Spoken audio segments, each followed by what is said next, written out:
ข้างนะไม่อยากก็คิดก่อนได้บอกขึ้นก่อนได้บอกดังนั้นเขาจะมาพิสูจน์ทางแท้โดยใครยังเห็นคนหอมแก้มกันเนี่ยซึ่งเขาจะให้เจ้าบ่าวหอมพิธีก่อนเฮ้ยก็ไม่เจ้าบ่าวหอมเจ้าสาวเนาะเจ้าสาวกับสิหอมเจ้าบ่าวคืนหอมหรือจูบปีอะไรก็จูบใช่ไหมจูบนี่ไหมเอ้ยแต่กล้องเขานี่กระไปบางไงไม่ได้จูบหัวหน้าเนาะหอมแก้มหอมแก้มหอมแก้มหอมแก้มหอมแก้มลงบอกดังนั้นเริ่มต้นจากไฟซ้ายมาก่อนจะสัญญาบอกได้หอมแก้มหนึ่งสองครึ่งโอ้ยจะบ่าวจะสาวไปที่นั่นแต่พอได้เข่าหอมที่ดงเองหนึ่งสองครึ่งหนึ่งสองสามหอมแก้มไฟซ้ายหอมแก้มไฟยิงทำท่าอายแบ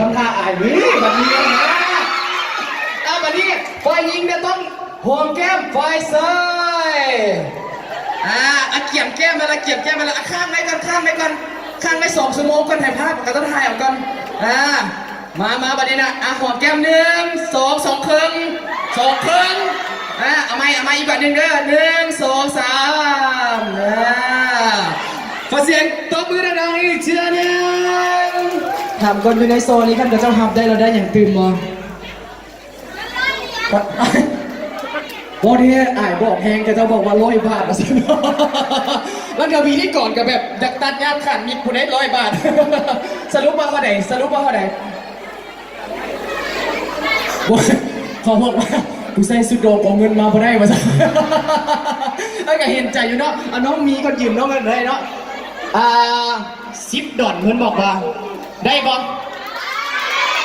เป็นควันพงน้อยนึงเนาะ$1,000บอก$1,000มีใจเนาะปีละ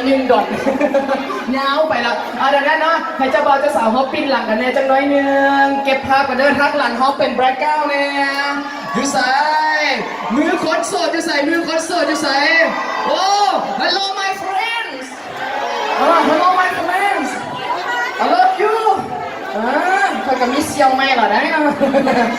แล้วสำหรับตอนนี้ขออนุญาตเด้อมินิฮาร์ทหัวใจอยู่ใส่หัวใจอยู่ใส่เขาเห็นคือเขาบ่ายนั่นอยู่นะบ่ายเงินในถุงแม่เห็นบอลน้องเห็นมินิฮาร์ทหัวใจอยู่ใส่เดี๋ยวให้เจ้าบ่าวเจ้าสาวมาจับโซ่ให้เจ้าสาวจับแล้วเจ้าบ่าวปล่อยไปให้เจ้าสาวจับเดี๋ยวเบิ่งเงินก่อนเด้อ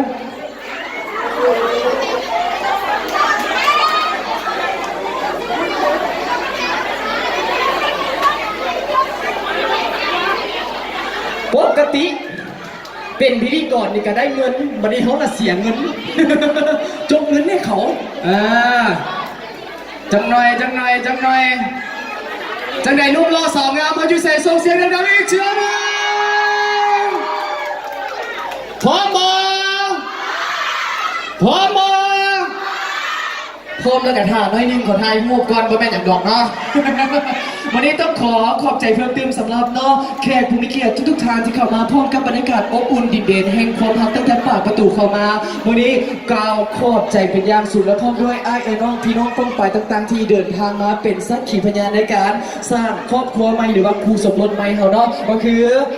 เบาหงคำและพร้อมด้วยนางพัติมาหรือว่าไอ้ต้นหรือว่าเอฟพัดนั่นเองเนาะแต่นั้นที่ขออนุญาตถ่ายรูปก่อนเนาะในหนึ่งฟ้าโยนเด้อคันโยนสร้างภาพบอกว่าบ่ถ่ายสร้างภาพไม่เล่นตัวกับพิธีกรเองได้นี่นะยิ้มหวานๆข้างหลังเขามืออยู่ใส่ยกขึ้นเนี่ยคันปัสเซอร์เลยโซน่ากับบ่ต้องยกสูงก็ได้อีตุ่นเนาะคนข้างๆหน้าจืดไปละหอมแก้มเจ้าบ่าวเก็บภาพดูนั่นนี่กับบ่เป็นอย่างเนาะอันนี้เป็นภาพเป็นความประทับใจเนาะและในปัจจุบันนี้กันเริ่มแล้วทั้งหลังเขาเกียมตัวเกียมใจให้ดีกงกับมือดีมืองามมือสันวันดีวันที่16 เดือนกุมภาพันธ์ 2019และหลังจากที่เราหากพันพูดกันมากับวันวาเลนไทน์หรือว่าวันแห่งความรักวันนี้บอกเรารู้สึกเป็นเกียรติที่ว่าได้เป็นส่วนหนึ่งและได้เป็นพิธีกรภายในงานพร้อมเนาะดังนั้นต้องขอแสดงความขอบใจอีก1 ครั้งในปัจจุบันนี้เริ่มแล้วเนาะตอนนี้เริ่มมีการซูมเอาดังหน้าบ่แม่นซูมเอาเนาะใบหน้าอันสวยงามของครูบ่าวสาวเฮาเกียมตัวยิ้มหวาน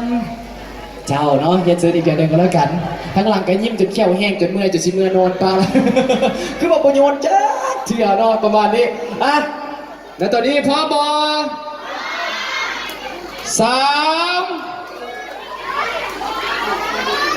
พร้อมแล้วส่งเสียงดังๆ2และสำหรับตอนนี้ถ้าพร้อมแล้ว1ขอเฮียเซิร์มีหลอกอันนี้พิธีกรไม่ได้สั่งเนาะก็จะหลอกเองเนาะไปให้ครูบ่าวสาวเพราะต้องมาให้พิธีกรเนาะปกติก็หน้าตาดีก็ถึงดาหลายอยู่แล้วนี่เนาะอ่ะครบเติม1 2 2ครึ่ง2ครึ่งดูนะ1 2 3